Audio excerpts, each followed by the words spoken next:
Hi guys, and welcome to 5 things we hate about our Audi Q5. Now, as everyone says in these videos, we don't actually hate these things. They're more just like inconveniences or little annoyances about the car, or things we'd like to change about the car. But yeah, getting in at number 5 is the weird phone thing. So in here, at one stage, there used to be a phone that obviously you could use in car. So I think that's what part of these buttons are, is that you'd actually have an in-car phone that you could use while driving. But obviously it had to be taken out because I assume, one, it's probably not legal anymore, but yeah, this little bit of plastic is still in the way. There must be a way of taking it out, or maybe just literally snapping it. But yeah, that is just very, like, look how much space when this is shut, because obviously you can't have it just left open. It just takes up so much space inside there. But yeah, so that is number 5 of one of the most annoying things about this car.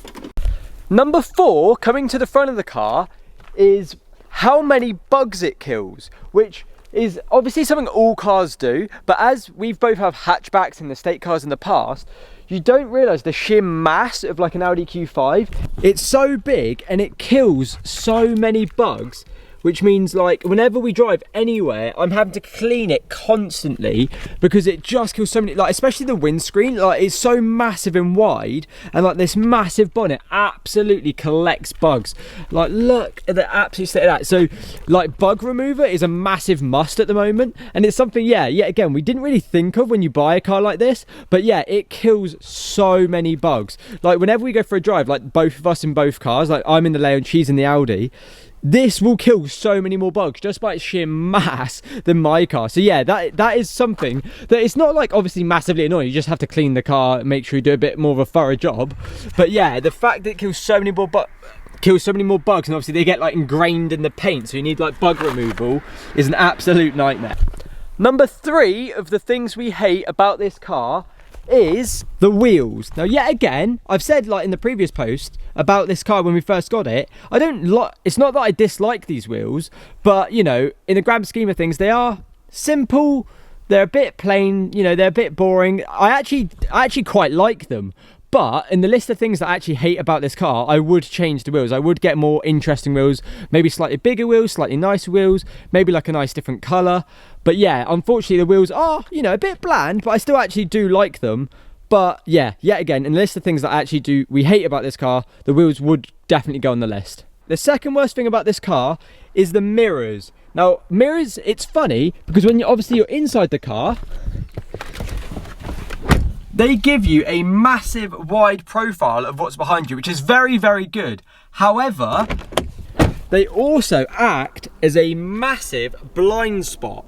So when you're driving along, that mirror, if you're going anywhere right or if you're turning down anywhere, it becomes a massive blind spot for this entire bit down here. Especially if like maybe the junction's lower, like you're going off and down to the right, that mirror becomes a massive blind spot. Let me see if I can show you what I mean. So yeah, so if you're up here and you're turning down there, that mirror suddenly is a massive blind spot and it is an absolute nightmare. So yeah, as much as they are very cool and very functional for looking at what's behind you, yeah, they suddenly become a massive profile when you're trying to look somewhere, like almost through the mirror. They're suddenly humongous and yeah, a massive blind spot, which is something that you wouldn't think of when buying the car. Like you see the mirrors and they are very big and it is quite handy looking behind you, you know, you have very good vision, but something you don't think about is when you're trying to look down and to the right, or obviously down and to the left or somewhere to the left, they suddenly become massive blind spots because all they're doing is showing you what's behind you. So yeah, number 2, our second worst hated thing about this car is definitely the mirrors. Now, coming to our number 1 most hated thing about this car, it is the colour.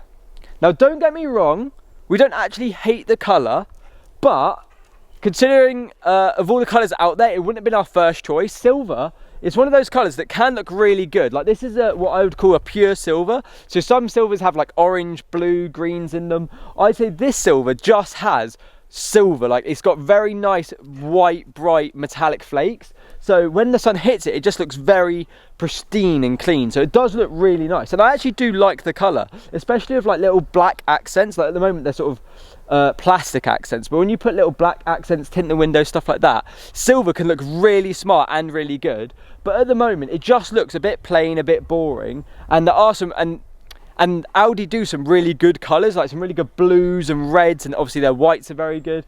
So it would have been nice to have a bit more of an interesting colour. But at the same time, we don't hate the colour, although it is the most hated thing about the car. It's just, at the moment, you know, it's a bit plain. But don't get me wrong, with some touches, silver can look really good. And also, Audi do offer such good other colours that it's a bit of a shame that we couldn't have got one with such good service history and in a good colour. But you know, needs must, you find what you can, and this is what we found. But yeah guys, that is our 5 most hated things about our new Audi Q5. Thank you for watching, and I'll catch you in the next one.